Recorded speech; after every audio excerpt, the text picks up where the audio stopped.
Hi, everybody. Sorry for those technical difficulties there for a moment. Good afternoon, and welcome to the third concurrent session of the day, using bad examples for good outcomes. Our presenters today are Jennifer Gray and Stephanie Connor, faculty members at College of Coastal Georgia. If you have any questions for the presenters during the session, please feel free to enter them into the Q&A section at the bottom of the Zoom room screen, and we'll address them at the end of the talk. And on that note, I will hand it over to our presenters. Thank you so much. I'm going to go ahead and share our screen. Let's see. There's that one. I might need Brianna, if you want to put our slides up, I think that would probably be best. Yep, I will do that. Give me just one moment.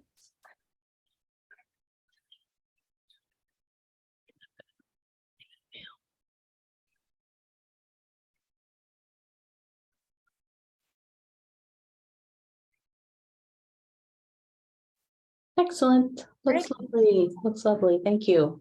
Mhm. Thank you all so much for coming to our session today. We'll be talking about bad examples for good outcomes. We are presenting together and we're probably going to interrupt each other. So we are absolutely going to interrupt each other. So please feel free to interrupt us as well by using the Q&A feature. And if drop anything in there before, during, after our talk, we would absolutely love that. So we would wonder what would happen if our next slide had been our opening slide. Let's see. So you can, there you go. And if you hit the advance button a couple times, more like I think six times, what would happen if that had been our opening slide? I'm sure some of you might have seen horrible examples like this in the past. If we had a chat function in, I'd ask you right now, what are some other examples you've seen? So I'm thinking like really bad examples of PowerPoints that I have witnessed. First of all, the really, really long PowerPoints, which this one will not be, but the one where you can see on the side, because they haven't gone into like actual presentation mode, and you can see that there are 75 slides in the slide deck, or the dreaded too much text on the slide when somebody advances and it's just a slide full, like a full paragraph on the slide. So I'm sure that many of you have witnessed that type of really disheartening type of PowerPoint presentation. So we wanted to start this way for a couple of different reasons. One, we wanted to just sort of set the mood to let you know that we want you to relax, enjoy yourself, engage, have fun, feel free to laugh throughout the presentation, that there are some pretty good moments for levity in our presentation today.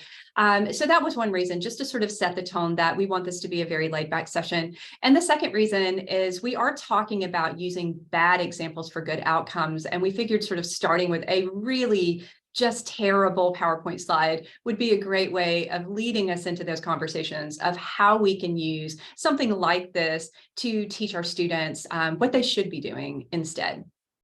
Okay, you can go to the next slide. Unless there's one more element on the slide. Oh, there's one more. Oh, there's one more. Oh, gosh, that was a bonus. That was a bonus. That was from her daughter.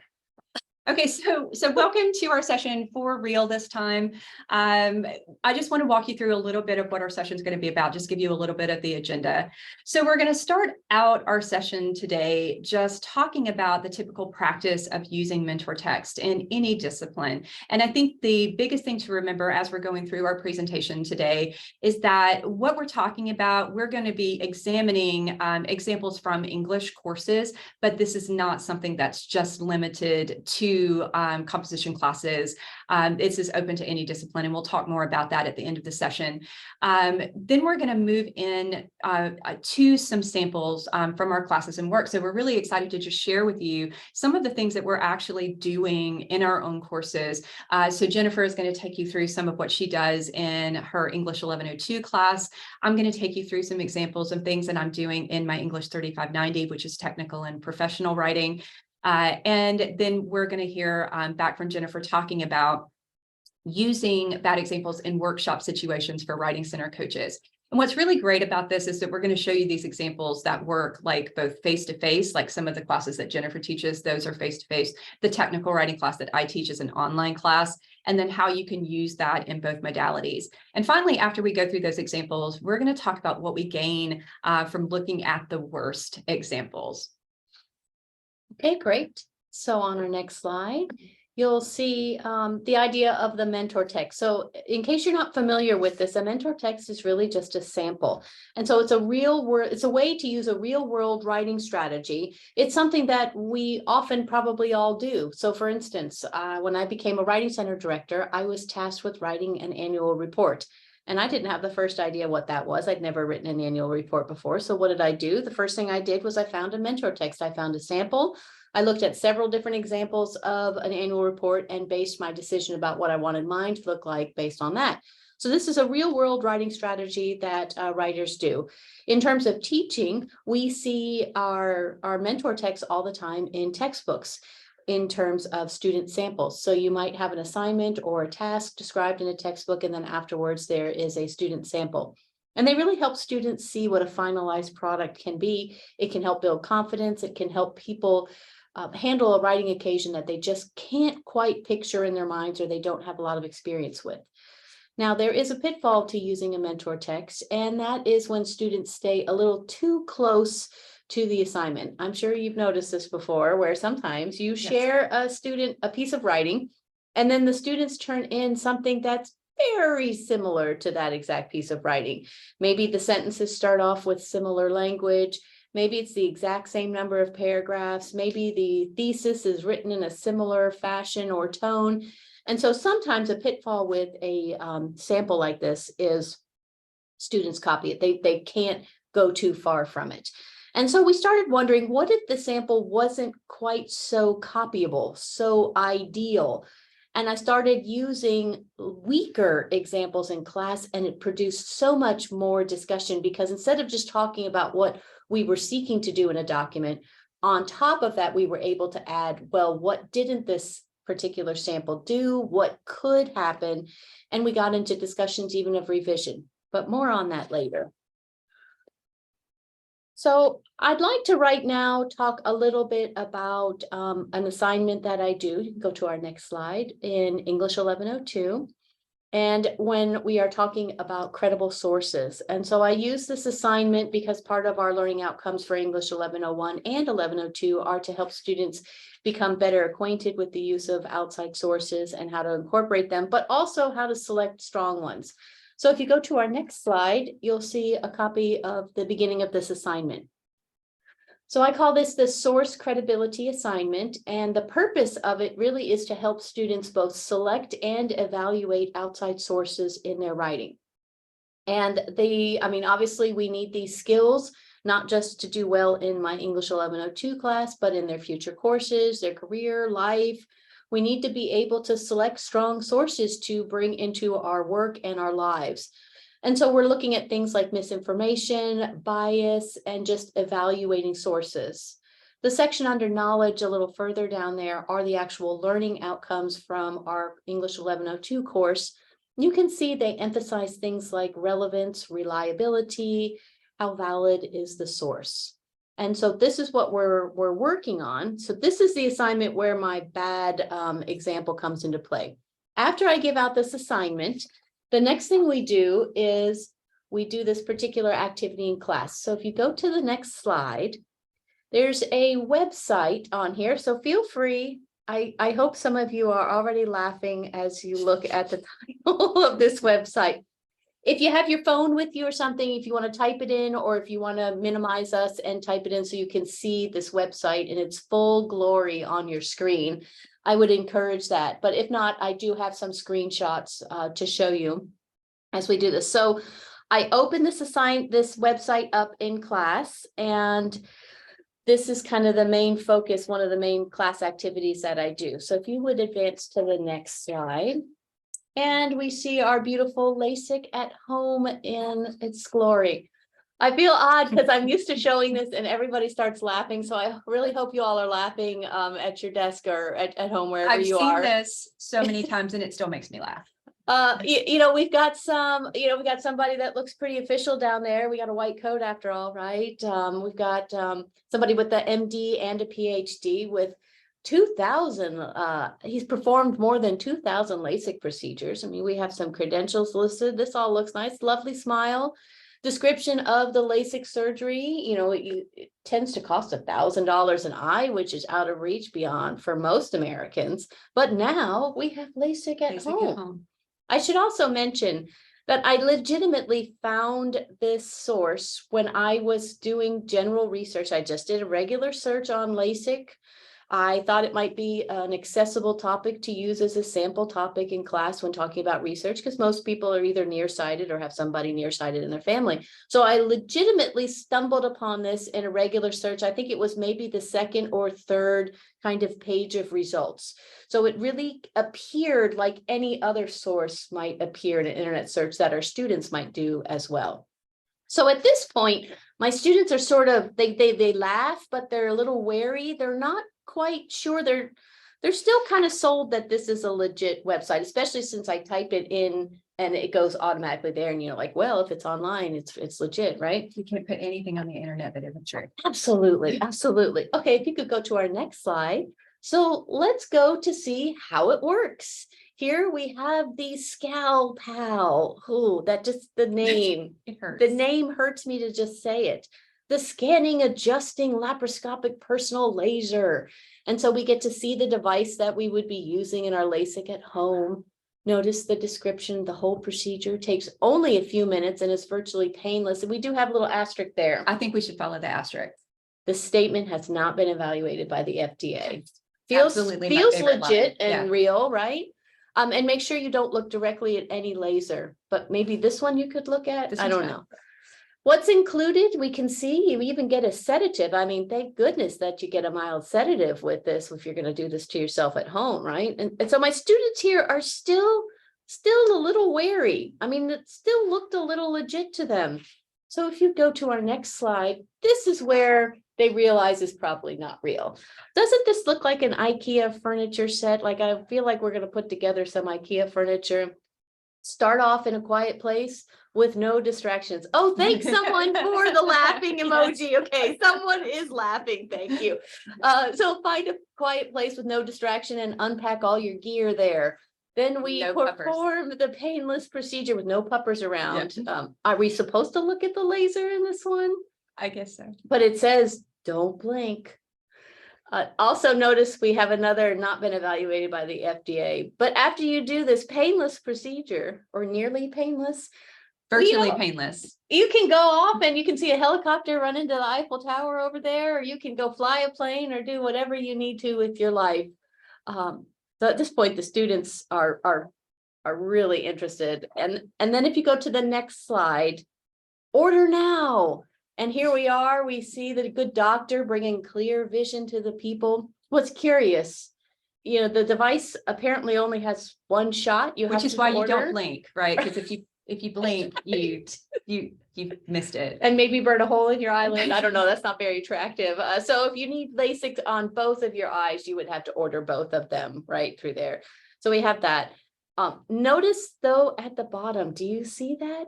Just wait. There's merchandise. If you click forward one more time for us, look at the merchandise. We could buy our 4-step procedure on a t-shirt.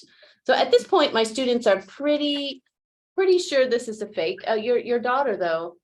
Oh, she, my 17-year-old, when I was showing her this, she absolutely wants some of this merchandise, and not even ironically, she just really was like, I have to have like that t-shirt. I might have to have that tote bag. I don't know. But we have a great laugh during this in class, right? And but then we get down to business. We talk about questions of reliability. We talk about what elements make a source credible, how much of that is lacking, which is most of it on this site through here. And then the activity after this is, okay, now let's go find a good source, a strong source that we might use if we were going to write about LASIK eye surgery. And so I put them into pairs, and the pairs come together, they find a good source, and then they present that source to the class. And so we get to really see the contrast between a weaker source, talk about what's lacking in the weaker source. And then when everyone comes up and presents their strong source, they talk about what elements are in this that is far better, far stronger. And so they have a good laugh, but they really do get a better sense of what makes a strong source.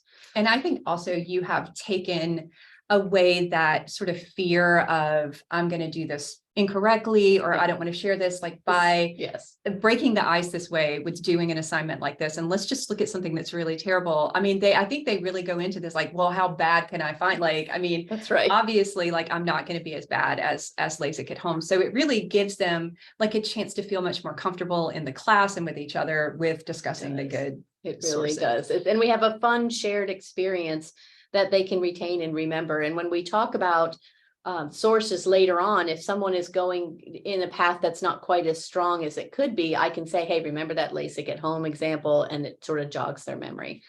So if you do our next slide, I'll pass it over to Stephanie. So LASIK at home is really hard to follow up.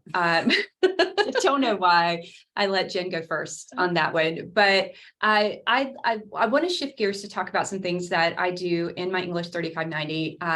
This is a course that is devoted to technical and professional writing. I love teaching this class. I feel very connected when I teach this course to the material, and we do all sorts of things in this class. We start the course, their first major project is a job materials packet. So we're working on resumes and cover letters. We are working on user manuals. We are working on informational reports. Students have to do elevator pitches. They have to put together presentations. These are all the different types of things that we work with. And so when we get started in the course, because the first thing that they're working on is their job materials, the resume in particular, we spend a lot of time talking about design. Because I think that that's something that students don't like coming up through school. They're not really paying as much attention to like what their documents actually look like, not just what the content is in the document, which of course is very important, but also the way that we read that document in terms of how it is put together. And so we spend a lot of time talking about what makes something have good design, whether it's a website or a document or a resume, anything like that. So we spent some time with that, and if you'll click to the next slide, I'll show you, this is a discussion post that my students do, and it's the gnarly design discussion. So at this point, we have discussed concepts like the CRAP strategies, which is a design concept where you talk about contrast, repetition, alignment, proximity, all of which we completely annihilated in our false opening slide. So we spend some time like talking about what those are. But what I ask students to do is we talk about how bad design is everywhere. And I know that my husband and I love to like look at like articles that are like, look at how poorly this thing is designed, or take a good, laugh at this sign that you could definitely misinterpret because of the bad design elements. So we talk about how bad design is everywhere. I know that my daughter is an artist, and bad design just actively offends her in every way, shape, or form. So she would have, I don't know how she would have done with this assignment, because she just hates it. So we look at I give them some examples of bad design. And then I asked them to go on the web, search around, walk around the neighborhood, walk around the campus, and see if they can find something that is just really horrifically designed, just really, really gnarly. And then they have to share that with the class. And then once they share it with the class, they have to write about what makes it so bad, like using the concepts that we've talked about. So I would like to share with you, and just fair warning, as the slide progresses, this will hurt your eyes. So if you want to go to the next slide. And I apologize, but not really. So this is an example of something that my students have found in terms of sharing like really, really bad design elements. And it's just awful, everything about it. And so this is several of my students, when they posted in the discussion, like sort of found something very similar to this type of web design. And it was great because it really gave them a chance to kind of like have some fun with, an assignment where it might not seem like they were going to enjoy themselves that much. And all of a sudden they're getting a chance to really just be very snarky about something. I even tell them that in the discussion. I'm like, you're allowed to be as snarky as you would like to be about the bad design. So if you want to click to the next slide, we'll talk about some of the things that the students learned by looking at this. So they talked a lot about the lack of adherence to those strategies. They talked about the lack of contrast, or that there was a lack of repetition in the way that the fonts were used, really poor alignment choices, and really, really terrible proximity use in that website. They talked about how they weren't able to read the text or see the pictures as individual units. It just looks like a big blobby mess on the page.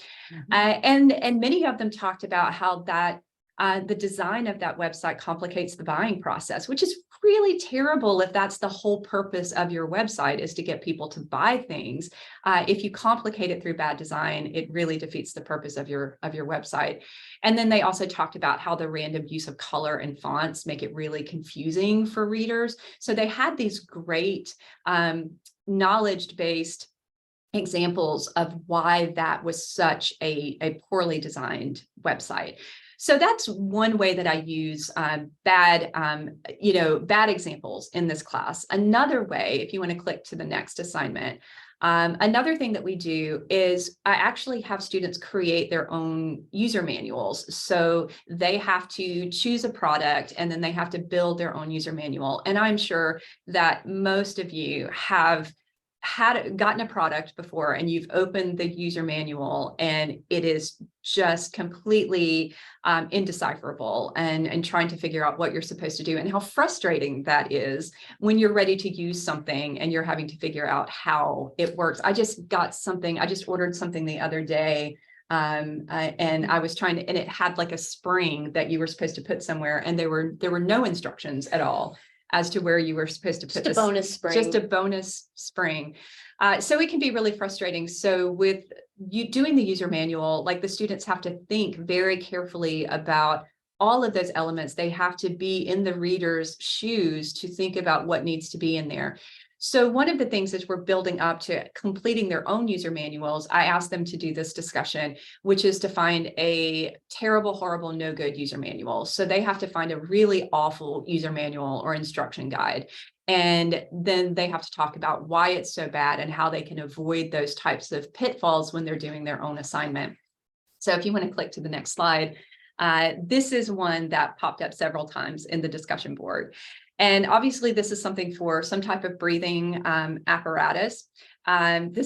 If this had color, it would remind me of the 4 easy steps in the LASIK at home. Yes, it sure would. I want to So, put furniture together all of a sudden. Yes. so there are, some things like the numbering system. There are some things that you're like, well, this isn't terrible. Like the design isn't really awful. But when you really dig into it, especially with what I'm asking my students to do, they noticed a lot of things that make this a really terrible user manual. So if you want to go to the next slide, I was really impressed with the way that students talked about this. So one of the things that they said was that there was no text at all to indicate when to press the button and for how long. It just shows somebody like pressing a button. It doesn't tell you if it's a long press or when they're supposed to press it throughout the process. There is no explanation for when to exhale and for how long do you exhale while you're pressing the button, before you press the button, long press the button. There's no, and how long do you need to breathe? Is it a quick puff? Is it like sustained for like several seconds? There are no instructions for interpreting the readout. So we have some numbers that are presented in step 4, but there's no instruction for what those numbers mean or how you're supposed to deal with that number, those numbers. And what I really like that students were moving toward, because this was something that they had to consider for their own user manual, they said there weren't any safety warnings. There were actually some choking hazards here. There was a small piece that actually detaches from the rest of the apparatus, and that could potentially present choking hazards for younger children. And then they also, which I thought was great, they talked about the potential for error or injury. This is something that you breathe into, and there were no instructions on how to clean or disinfect this. And you think about if you're just constantly like breathing like into something, how quickly bacteria can like form in there. So I loved that the students were really doing a deep dive into the things that were missing. So The design part of it wasn't terrible, but it was what information that was really lacking in that user manual that could present a real problem for users. And then they had to identify it. And they had to identify what those problems were. And by identifying what those problems were, and them being the reader there and thinking what they needed to have when they were creating their own user manuals, they were able to refer to that assignment and really think about what things needed to be present in their own user manuals to make sure that, like I think one of my students did a user manual on a trebuchet. You really want to have some warning labels. Like you really, don't want to take out the neighbor's house if you're doing your trebuchet. So thinking about all of those things really helped them by looking at the bad examples and talking about it. Okay, if you want to go to our next slide, we'll go to our third example, which comes out of the work I do at the Writing Center. So I'm the director of the Writing Center here on campus, and I go into a lot of classrooms and do hands-on activities relating to writing. It could be things about citing. It could be things like how to write concluding paragraphs, all sorts of stuff. It's really great. I enjoy it very much. I often bring some of the writing coaches with me so that I have students there as well. Goes through multiple disciplines on campus, but in particular, I want to show you an example that I used with a nursing learning community. So we had students that were interested in being nurses, and they came together and we gave this presentation on effective email use. And so what I did is I used a sample email and I asked the students to consider themselves as the reader. So I wanted them to imagine, you have just received this email, and what are some things that might be a problem for you? So if you would go to the next slide, and Stephanie, would you take a deep breath? Could you read this for me? I will need to take a deep breath because there's no punctuation, so hang on. Okay. Hey, I'm in your class, but it wasn't showing up on my D2L, so I only just got to it, and it's 18 after 10 a.m. when the thing is due, I think, but I'm not doing it right now and would like to be offered some grace so it won't be counted as late, so don't count it as late, please. Thank you so much. Thank you so much. I apologize if any of you have received emails like this, and it's a little traumatic too. But one of the things that we do, this is not meant to, poke fun at the person who wrote it, but really to get the people in the presentation to think about themselves as a reader. So I asked them, as a reader, what are some things that we don't know? We don't know, there's no name. So, and sometimes, college emails or personal emails don't really include the person's name. It might be like Beach Girl 2020 or something like that. And so we don't necessarily know who the writer is. It says, I'm in your class, but like many of us, probably teaching more than one class, so that doesn't help very much. A lot of vague language of it wasn't showing up or when the thing is due. Yeah. So we have some language issues there. We have kind of a declarative order at the end to not count it late. Don't count it late. We might benefit from some punctuation. And the tone, the overall tone of panic is sort of disguising the message. It's just coming across as a panic. And so it's helpful to take a look at this because the students are then able to think, well, what message do I want to send here?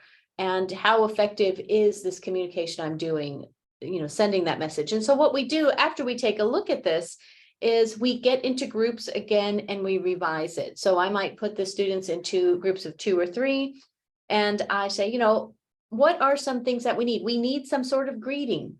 We need some sort of clarity in terms of what's the context, what class are you in? Don't just say I'm in your English class, because there might be 4 of them that you're teaching this term.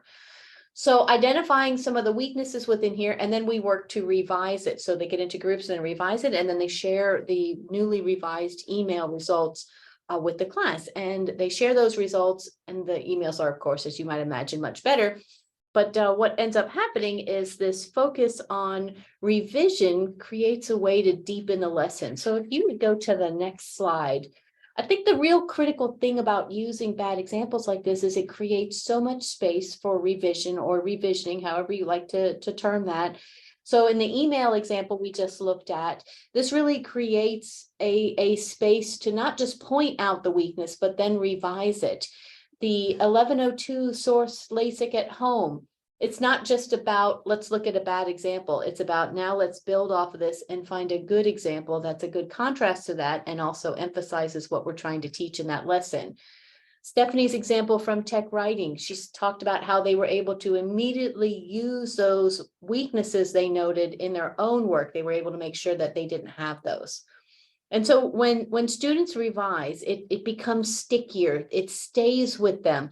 They're able to remember those concepts later, and it's such an enjoyable experience that you can refer to them. All I have to say to my students is, okay, don't be using a LASIK at home type of source here. And they're like, oh, that's right, that's right. And so the other thing is it creates confidence. In all of these activities, the students are making existing things better, which kind of leads into my next slide. If you go to the next one. These types of examples are accessible. Sometimes the sample in the textbook, or if you're using an A paper as a sample, it's too good. Students can get demoralized. They can think that maybe I'll never write that way, or I don't sound like that. So why should I even bother? Why should I try? It also creates a problem if you only use strong, super wonderful examples. It sort of makes it look like the writing appears perfect in a magical way, like Just all fully they see. formed. Yeah, all they see is that finalized perfect form. And what's missing in a lot of writing instruction is the mess. When we show students the mess of invention, the false starts, the changing ideas, the starting in one way and going in another direction, or just totally abandoning it and going with something else, the scratch outs, the deletions, when we show them that mess, they start realizing, oh, it's supposed to be like this. It's not just supposed to come out of me magically in beautiful form. So using weak examples and then building off of that really can help add to that. And then let's not discount the power of humor. The power of humor keeps people engaged. It's memorable. It makes them stay. Students have talked about this source long after the semester was over because it was just a sticky and fun experience.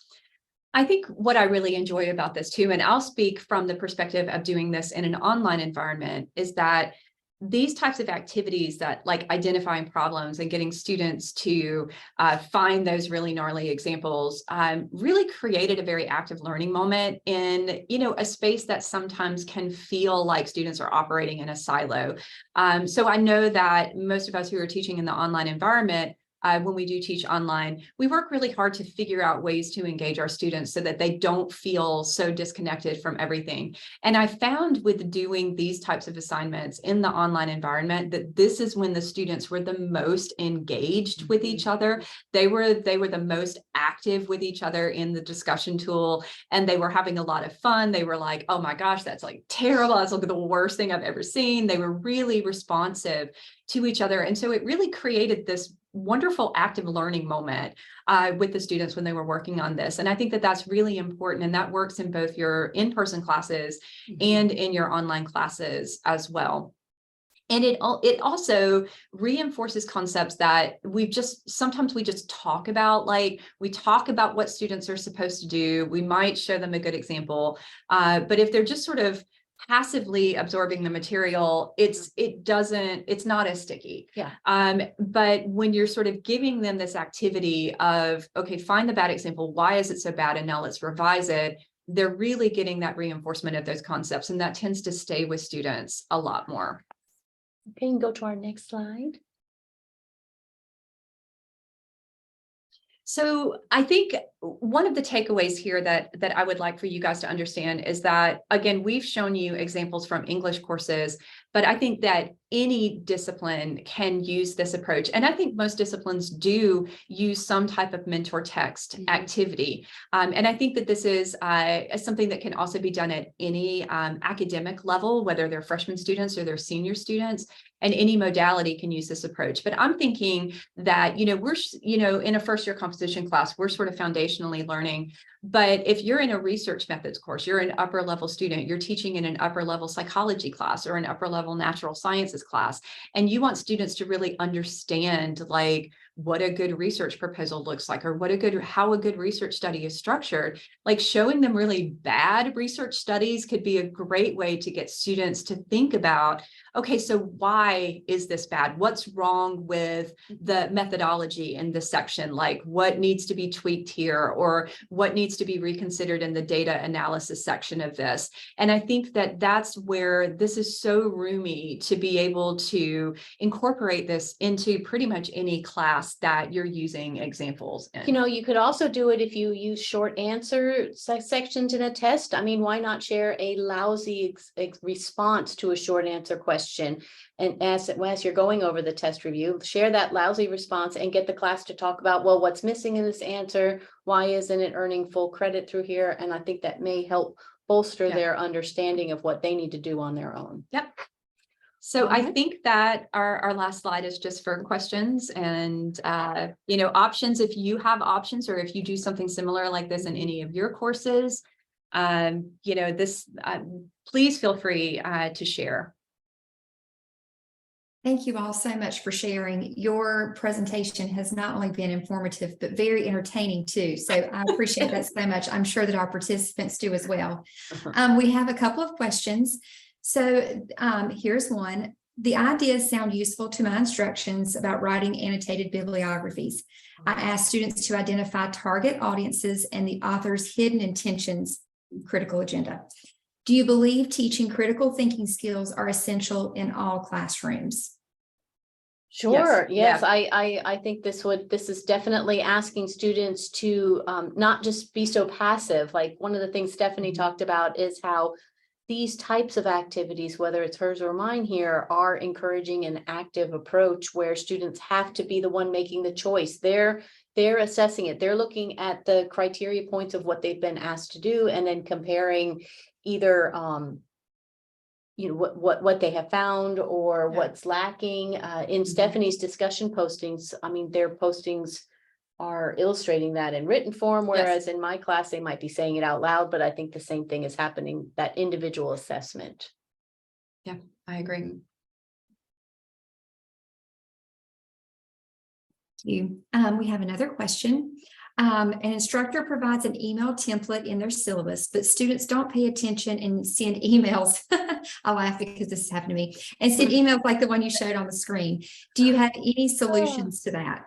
Now you have something about emailing in your syllabus. Yeah, I do tell students that if I don't know who they are, or I don't know kind of what they're asking or what class it's in referral to, I will write back to them by email and say, could you please revise this email and include the following information? See the template in my syllabus for an example. You could do that. But I do like, maybe within your class, just show an example of this email. There's something about the students being the reader. Like they're often not used to receiving this kind of information. So if you have time in class, either online or in person, just showing an example of this and make them feel what it's like to not know who's writing, to not know what it's about, to feel that panic. That's something that, I mean, in my technical writing class, we actually spend like very early on, students have to email me at the beginning of the semester, and they have to think about the reader and they have to think about writing in the professional world. And so I actually embed that as an assignment, like instead of doing a discussion post for their like introduction, they actually have to email me and include certain information in the email. But I don't know if we mentioned this or not, because I can't remember, but please feel free, anything in our presentation that you would like to lift and use in your own courses, please feel free to do that. You are more than welcome. Thank you so much for that. And we have one more. Do you only use made up bad examples? This particular instructor says that they can't imagine students would allow you to use their own bad examples. Yes, I like to either find things that are in existence out there, like the LASIK source was not a student sample. I mean, it was a legit one. And then Stephanie brings in examples that her students found. Yes, they Right. find those by like searching online. They're not anything that I'm pulling in like, oh, a former student did this. We're never showing like student work. Right, and the email example that I used, that was not, That was you know, kind of cut an, and paste. yeah, it was kind of an amalgamation. yeah, Yeah, yeah. like we Frankenstein. Uh-huh, like yeah, a we lot put of- together some common tropes in student Yeah. emails that we have seen, just so that you can get a sense of it. I agree with you. I don't like to use, I'm not going to use actual student work without asking permission to begin with, but I Like I even good certainly. student work, I tend to Yeah. make sure that I always ask permission if I'm going to show it. But sometimes it can be kind of fun to create your own really bad examples. We had a blast creating that really horrible PowerPoint slide. Mhm, We had mhm. more fun than we probably should have Yeah, creating. I think that maybe PowerPoint so, slide. but it is memorable, and we hope that if you use it in your class, I hope that it's wonderful for you. Oh, we have another question. Let's see. Oh, another writing center person, yay. Hello, I'm the AD of the Writing Center of our campus. Some of our faculty could have benefited from this session because some of their assignments or prompts are written horribly and employ poor design. Uh-huh. How can writing centers assist faculty with assignment design? I'm also a younger woman who fears I might not be taken seriously, so. I don't know. I think using humor like this can help it. I wouldn't use the actual examples from some of your faculty. But what I think maybe instead of a formal workshop, what if you invite faculty to come to your writing center for more of an open house or drop-in session, and have your writing coaches, your tutors, share things that they have noticed have been helpful in their sessions. And so maybe tutors could say, when I see assignment directions like this, I've noticed that students are very confused, but when I see things written more like this or examples like this, the students tend to respond better. So you could always pass it off as this is the feedback from my writing tutors who are in the trenches doing the actual work with the students. So you could do that, but I wouldn't be too nervous to offer a workshop. I think people who want to revise their assignments probably would want to come and get that feedback. I think it's so important. And I think that especially teaching something like technical and professional writing, that I have to be very careful in all of my assignments designed. Like I have to be able to enact it. I have to enact what I'm asking my students to do in terms of communicating and, professional communication. We start the class out, the very first thing in the textbook is nobody wants to read what you've written. So we start out from that mindset of how we have to be concise, how we have to be very clear, how we have to make sure that everything is organized properly. And so I have to think very carefully in putting together my own assignments in that class to make sure that I am presenting that the way that I'm asking my students to do it. So I would love a workshop to help me with some of those elements. I don't see any more questions. Any more questions? Thank you so much. Well, I hope everybody Yeah. had at least a little laugh. Yes. I am really just dying to go get that LASIK. LASIK at home. Only $99.95. That's right. Very affordable. What a steal. Thanks for helping with our PowerPoint. Yes. Yeah, absolutely.